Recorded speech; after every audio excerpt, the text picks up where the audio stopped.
کبھی کبھی جن لوگوں پر ہم سب سے زیادہ بھروسہ کرتے ہیں وہی ہمیں سب سے زیادہ تکلیف دیتے ہیں۔ یہ کہانی ہے زینب کی، ایک معصوم بیوی جو ماں بننے والی تھی، مگر اسے اپنی ہی سہیلی اور شوہر کے ہاتھوں ایسا دھوکہ ملا جسے سن کر آپ کی آنکھیں نم ہو جائیں گی۔ ایک چھوٹے سے گاؤں میں زینب اپنے شوہر امجد کے ساتھ رہتی تھی۔ ان کی زندگی سادہ تھی مگر محبت سے بھری ہوئی تھی۔ امجد دن بھر محنت کرتا اور زینب اس کے لیے دعائیں کرتی۔ وہ 5 مہینے کی حاملہ تھی اور ہر دن اپنے آنے والے بچے کے خواب دیکھتی تھی۔ ایک دن ایسا ہوا کہ ہمسایوں کے گھر سے رونے پیٹنے کی آواز آنے لگی۔ کچن میں وہ زینب کام کر رہی تھی۔ اس نے ادھر جا کر دیکھا تو اس کی پڑوسن زمین پر بیٹھی کرلا رہی تھی اور اس کی بیٹی ماں اس کو لاتیں مار رہی تھی۔ ماریا، پاگل ہو گئی ہو؟ میرے شوہر نے مجھے طلاق دے دی ہے، گھر سے بے گھر ہو گئی ہوں، اب تو میرا کوئی گھر ہی نہیں ہے۔ کوئی زور زور سے رو رہی تھی اور اسے سنبھالنے کی کوشش کر رہی تھی۔ زینب نے جب یہ سب دیکھا کہ اس کی بچپن کی دوست ماریا کا گھر ٹوٹ گیا ہے، اب وہ بے گھر ہو گئی ہے، سب لوگ اسے طعنہ دیں گے، وہ کیسے زندہ رہے گی؟ کیونکہ زینب نرم دل کی مالک تھی، وہ بھاگ کر ماریا کے پاس گئی، اسے گلے لگا لیا، کہنے لگی پریشان مت ہو، تو میرے سہیلی ہے، میں تیرا ساتھ دوں گی، میں تیرا دھیان رکھوں گی۔ ابھی کچھ دن ہی گزرے تھے کہ ماریا بیمار رہنے لگی۔ ماریا کی ماں جو بیمار رہتی تھی وہ مر گئی۔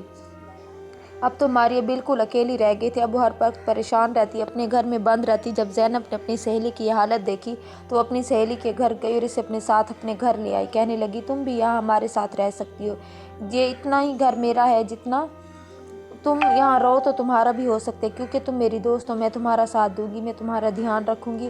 اب دن اسی طرح گزرنے لگے۔ جب ماریا دیکھتی کہ زینب اور امجد ہنس کر باتیں کرتے ہیں تو اس کے دل میں ایک جلن پیدا ہونے لگی کہ زینب مجھ سے خوبصورت تو نہیں، پھر اس کا شوہر اتنا خیال کیوں رکھتا ہے؟ میرا شوہر تو مجھے مارتا پیٹتا تھا اور زینب کا شوہر اس کا اتنا دھیان رکھتا ہے، اس کا لاڈ اٹھاتا ہے، اس کی فرمائشیں پوری کرتا ہے۔ اس کے دماغ کو شیطان نے گھیر لیا اور ہر وقت یہ سوچتی رہتی اگر زینب گھر پر نہ ہو اور میں زینب کی جگہ لے لوں تو کتنی خوشی سے زندگی گزاروں گی، بالکل ایسے جیسے زینب زندگی گزار رہی ہے۔ اب اس نے پلان بنانے شروع کر دیے۔ ٹھیک ہے، جب بھی امجد گھر آتا وہ جلدی سے تیار ہو جاتی اور اس کے سامنے آتی، کبھی پانی لے کر آ رہی ہے، کبھی کوشش کرتی کہ اس کو چائے بنا کر پلا دے۔ زینب آج تمہاری طبیعت ٹھیک نہیں ہے، تم تھوڑا ریسٹ کرو کیونکہ تمہارا بچہ پیدا ہونے والا ہے، گھر کی ذمہ داری تو تم مجھ پر ہی دے دو، میں گھر کے سارے کام کروں گی، میں امجد کا خیال رکھوں گی، تمہارا بھی خیال رکھوں گی، کیونکہ یہ گھر جتنا تمہارا ہے تم ہی تو کہتی ہو اتنا میرا بھی ہے، پھر مہمانوں کی طرح میں کیوں رکھوں؟ تمہارا شوہر کا خیال بھی میں رکھوں گی، اب آنے والے تمہارے بچے کی ساری ذمہ داری میری ہے۔ زینب تو نہیں جانتی تھی کہ ماریا کے دل میں شیطان ہے اور وہ شیطانوں والے کام کرنا شروع کر دیے۔ ایک دن ایسا ہوا، زینب کی طبیعت تھوڑا خراب تھی، وہ ماریا کے کمرے میں گئی اور زینب سے کہنے لگی زینب تم یہاں بیٹھو، میں تمہارے لیے چائے بنا کر لاتی ہوں۔ چائے بنا کر اس نے چائے میں ایک گولی ڈال دی۔ زینب چائے پیتے ہی سو گئی اور پھر اس نے سب سے اپنا اچھا سوٹ الماری سے نکالا جو کچھ دن پہلے لے کر آیا تھا اس کے تم اپنی بیوی کے لیے کہ تم بچے کی پیدائش کے بعد پہنو گی۔ وہ سوٹ اس نے پہنا اور چائے بنا کر کمرے میں رکھی اور امجد کا انتظار کرنے لگی۔ جیسے ہی اس نے دروازہ کھٹکھٹایا امجد نے، اس نے بھاگ کر دروازہ کھولا تو امجد کی آنکھیں پھٹی کی پھٹی رہ گئی۔ اس نے اتنے اچھے سے میک اپ کیا ہوا تھا اور زینب کا اتنا پیارا سوٹ پہنا ہوا تھا۔ اب تو امجد کے ذہن میں بھی شیطان نے گھر کرنا شروع کر دیا۔ اب دونوں ہر وقت باتیں کرتے رہتے اور زینب سوتی رہتی۔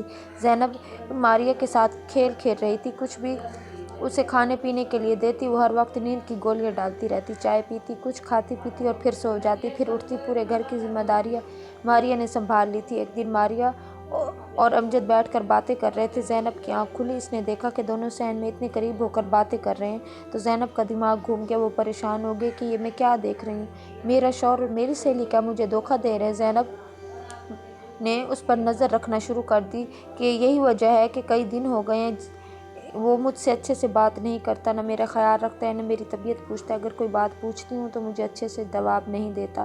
میں تو سمجھی کہ کوئی کام کا مسئلہ ہوگا، مسئلہ تو یہ ہے کہ میری سہیلی ماریا اور میرا شوہر امجد مجھے مل کر دھوکہ دے رہے ہیں۔ اور وہ پھر بیٹھی وہیں روتی رہی اور روتے روتے سو گئی۔ امجد نے اور ماریا نے مل کر رات کو زینب سے بات کی اور پھر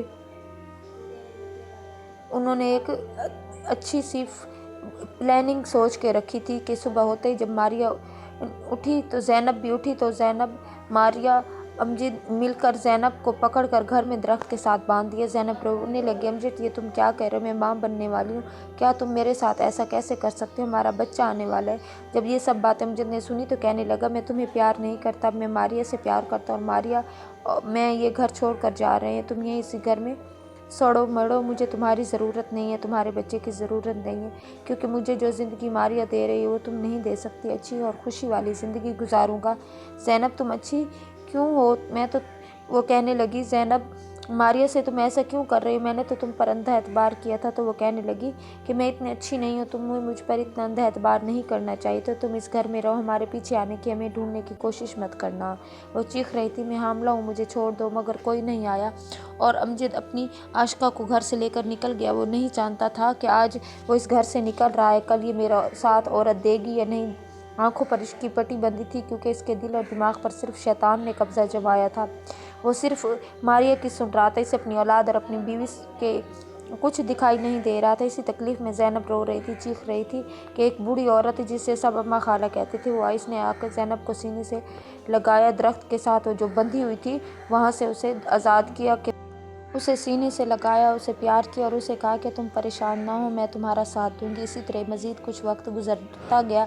ज़ैनब ने खूबसूरत बेटे को जन्म दिया। वो रो रही थी, मुश्किल वक्त पे मेरे शौहर और मेरी सहेली ने मुझे धोखा दिया, मुझे परेशान किया, मेरे जेवर और पैसे लेकर भाग गए। लेकिन ज़ैनब ने हिम्मत ना हारी, अपने बच्चे को सीने से लगाकर बोली, अब तुम ही मेरी दुनिया हो और तुम ही मेरी ज़िंदगी। चाहे जितना बुरा भी वक्त आएगा, मैं अपनी ज़िंदगी को कभी नहीं छोड़ूंगी। तुम ही तो हो मेरी ज़िंदगी, तुम ही तो हो मेरी दुनिया। ज़ैनब ने हार ना मानी। वो दिन रात मेहनत करती रही, सिर्फ अपने बेटे के लिए काम शुरू कर दिया। खुद दिन रात सिलाई कढ़ाई करती, लोगों के कपड़े सीती। इसने इतनी अच्छी सिलाई करना शुरू कर दी थी कि अब पूरी बस्ती के लोग इससे कपड़े सिलवाने शुरू कर दिए, जिससे इसके घर का गुजारा होने लगा।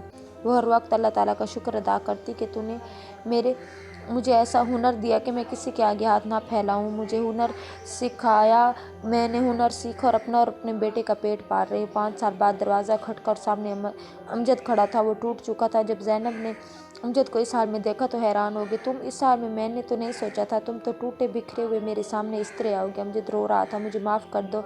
मगर अब ज़ैनब बदल चुकी थी। ज़ैनब ने कहा, मैं तुम्हें माफ़ करती हूँ, लेकिन अब मेरे दिल में तुम्हारे लिए कुछ नहीं है। इंसानियत के नाते उसने अमजद का साथ दिया, इसका इलाज करवाया, पैरों पर वो खड़ा हो गया। एक दिन ज़ैनब ने पूछा, अमजद, तुम मारने मरने के लिए मुझे तनहा छोड़ गए थे, लेकिन मारिया ने तुम्हें क्यों छोड़ा? तो अमजद ने रोकर सुनाया, यहाँ से जाने के बाद इसका बहुत ख्याल रखा। मैं पूरा दिन मजदूरी करता और मारिया की ख्वाहिश पूरी करता, लेकिन मैं जितनी कोशिश कर लेता, मारिया की ज़रूरतें कभी पूरी नहीं होती। इसी एक ज़रूरत पूरी करता तो दूसरी इससे भी बड़ी ज़रूरत वो सामने लाकर रख देती। इसकी ख्वाहिशात का भंडार था जो ख़त्म ही नहीं हो रहा था। वह हर वक्त एक फरमाइश को पूरा करवा कर दूसरी फरमाइश शुरू कर देती। मैं डबल शिफ्ट करता, लेकिन इसकी ज़रूरतें पूरी नहीं हो रही थी। एक दिन मैं काम से वापस आया, मैंने देखा कि घर में एक और शख्स बैठा है, जिसके साथ मारिया गप्पे लगा रही है। जब मैंने पूछा, मारिया ये कौन है, तो मारिया मेरे सामने आकर कहने लगी, तुम जैसे कंगले शख्स की मुझे ज़रूरत नहीं है, तुम यहाँ से निकलो। मैं वहाँ से बाहर निकला तो रास्ते में मेरा एक्सीडेंट हो गया। कुछ दिन जब मैं बात करने के काबिल हुआ तो घर वापस आया, ये सोच कर के कि मैं सब कुछ ठीक हो जाएगा। मैं शायद घर अकेला ही मुझे नज़र आया, जहाँ मैं दिन रात गुजार सकूँ। दिन को भी कमाऊँगा और रात को भी वहाँ इस घर में आकर गुजारूँगा। मुझे नहीं पता था कि तुम मेरे इंतज़ार में बैठी होगी। उसने कहा कि ज़ैनब ने जो सब भी है, जितनी भी तुम्हारी खिदमत की थी, मैंने इंसानियत के नाते की है, बेटे के बाप हो, लेकिन तुम मेरे दिल से उतर चुके हो, तुम मेरे शौहर कभी नहीं बन सकते। मैं जैसी भी ज़िंदगी गुजार रही हूँ बहुत खुश हूँ, क्योंकि अल्लाह ने मुझे किसी के आगे हाथ फैलाने नहीं दिया। इसने मुझे इतना नवाजा है कि मैं अपना और अपने बेटे का पेट पाल रही हूँ और अपने बेटे को एक अच्छी ज़िंदगी दे सकती हूँ। याद रखें, हसद इंसान को अंधा कर देता है और धोखा इंसान को खाली कर देता है, मगर सब्र करने वाला आखिरकार कामयाब होता है। मारिया ने हसद किया, उसके हसद ने उसको अंधा कर दिया कि वो अपनी दोस्त के साथ खाली कर क्या रही है, और उसके शौहर ने उसे धोखा दिया। आज वो खाली हाथ रह गया, मगर ज़ैनब ने सब्र किया और आज वो कामयाब हो गई थी। उसका बेटा भी उसके साथ था। अगर आपको ये कहानी पसंद आई हो तो वीडियो को लाइक करें। ऐसे ही सबक आमूज़ कहानियों के लिए हमारे चैनल को ज़रूर सब्सक्राइब करें।